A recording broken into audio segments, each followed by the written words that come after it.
بسم الله الرحمن الرحيم الحمد لله رب العالمين وصلى الله وسلم وبارك على نبينا محمد وعلى آله وصحبه أجمعين.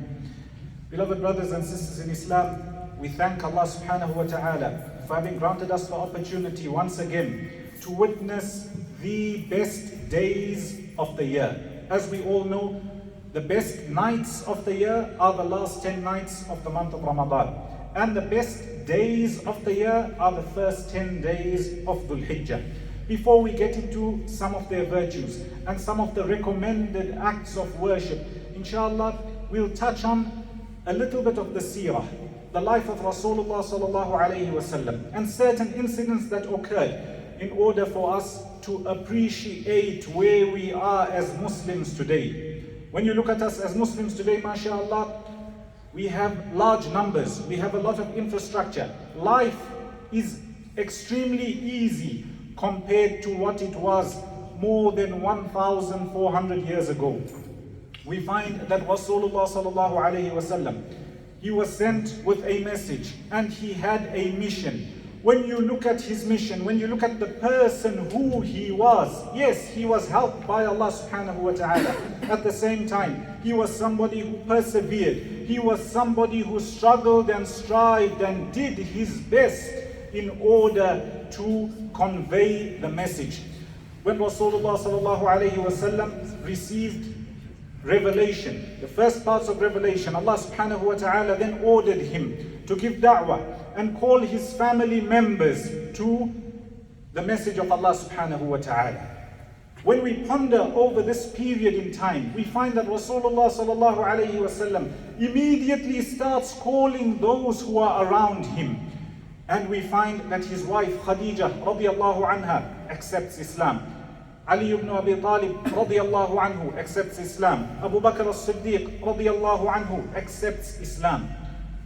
The lesson we take for us in our lives at this period, at the very beginning, Rasulullah sallallahu alayhi wasallam started, his message was, even though it would reach the whole world, but it started small. And in the same way, you yourself, if you are doing something noble, you've got a good cause. For example, you want to teach people, you want to run a school, you want to do your business, anything that is good and permissible with the correct intention. You start small, but you carry on and you persevere. A little while later, we find Rasulullah sallallahu alayhi wasallam has gathered with the first Muslims. They were still undercover, they were still unknown. The da'wah at the time was still kept quiet. Nobody knew. Those who had accepted Islam, Rasulullah sallallahu alayhi wasallam would gather with them in the house of Al-Arqam, Ibn Abi Al-Arqam. And Rasulullah sallallahu alayhi wasallam would teach them secretly. After that, Allah subhanahu wa ta'ala ordered Rasulullah sallallahu alayhi wasallam to convey the message to the rest of his people, to the rest of Quraysh. So Rasulullah sallallahu alayhi wasallam conveys the message and he calls them to believe in one Allah. He calls them to the religion of Islam. And we find that a lot of them did not accept his message.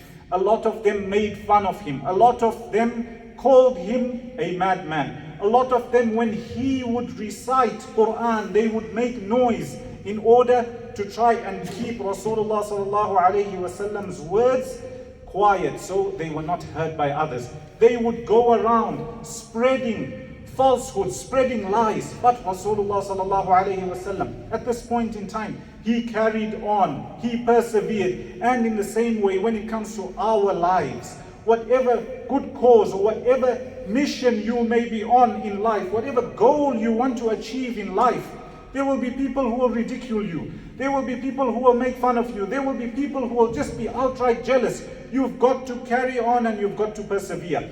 We find a little while later, Quraysh, they tortured Rasulullah sallallahu alayhi wasallam and the Muslims even more. They started to trouble them. They boycotted them. Nobody was allowed to trade with them, marry with them. And even Rasulullah sallallahu alayhi wasallam is mentioned in some ahadith when they were boycotted and they were made to stay in a valley, a place outside Mecca. There was no food. And it's mentioned that they would actually eat from the leaves of the tree because they were that hungry. The lesson we take is you will go through difficulty and trial on your mission, but you've got to persevere and you've got to go forth.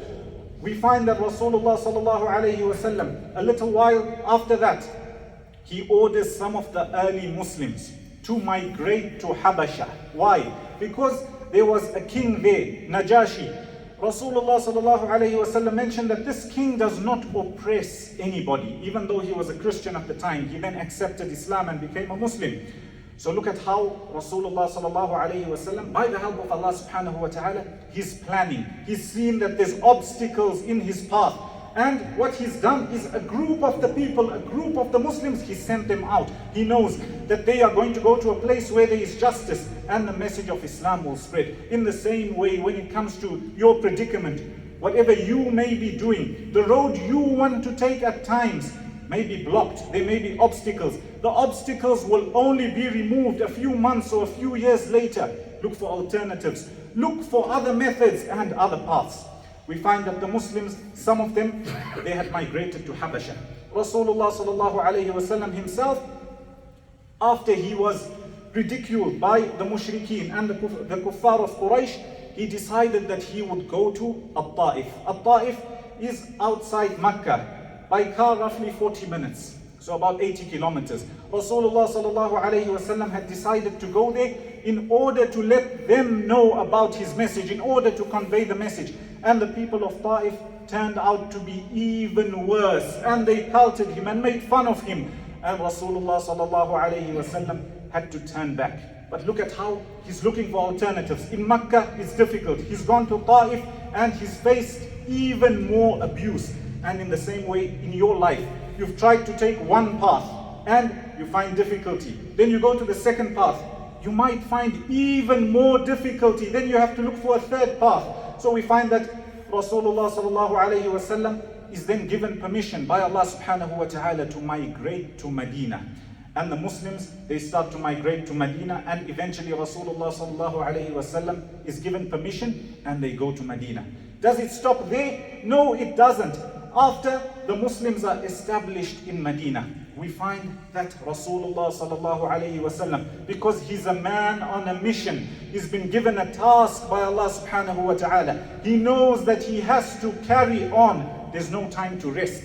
He starts writing to the people who are further out. Some of the other leaders, the people of Furs, the Persians, as well as the Romans, as well as others. Rasulullah sallallahu alayhi wasallam is calling them to accept his message. Look at how we take a lesson from this, that no matter what you may be doing in life, it could be any noble cause, it could be an Islamic cause, it could be a good cause, you may be somebody who's feeding people, you may be somebody who's into charity, you may be somebody doing business, whatever it may be. There comes a time where, yes, you've got to carry on and you've also got to look at expanding, because if you've got a good message, or you're working for a good cause, you will find difficulty, you look for alternatives, and as you are progressing, you've got to carry on. There's no time to stop. And the message is for everybody who is in a good cause or who is doing something good. And we find after that Rasulullah sallallahu alayhi wasallam is granted victory by Allah subhanahu wa ta'ala. He conquers Mecca, enters Mecca victorious, and just a few years before that, he was fleeing for his life. The message, my dear brothers and sisters in Islam, is in life, you will find rejection, what we term today as rejection. You will find what we term as failure. People will call you a failure. People will say you failed at this. People will say, you know what, you've been unsuccessful. Don't stop there. Carry on and persevere. We are in the best days of the year, the first 10 days of Dhul Hijjah. 2 acts of worship I want to mention. The first is, for those who are able to, it's highly recommended to fast on the day of Arafah. Rasulullah sallallahu alayhi wasallam mentions in a hadith that, or he was asked in a hadith about the one who fasts on the day of Arafah, and he said that it wipes out, it expiates the sins of the previous year and the remaining year. So that's number one. On the day of Arafah, it's highly recommended to fast. The second important act of worship that occurs in this month is the udhiyah, the sacrifice. For those who are able to, buy your animals, and slaughter. Rasulullah sallallahu alayhi wasallam himself slaughtered, and you distribute the meat, keep some for yourself, give some to family members, give some to the poor, etc. So those are two important acts of worship in this month, the month of Dhul Hijjah. And the third point is try to do your best, or try to do as many good deeds as possible in these few days, giving sadaqah, performing your salah, fard salah, your compulsory salah in the masjid, as well as your voluntary salah. If you've got charity to give, if you've got people to visit, etc., you've got to mend ties. Try your best to do that in these best days. With those few words, we ask Allah subhanahu wa ta'ala to grant us goodness and beneficial knowledge. Ameen. Wa sallallahu wa sallam wa baraka ala nabiyyina Muhammad wa ala alihi wa sahbihi ajma'een.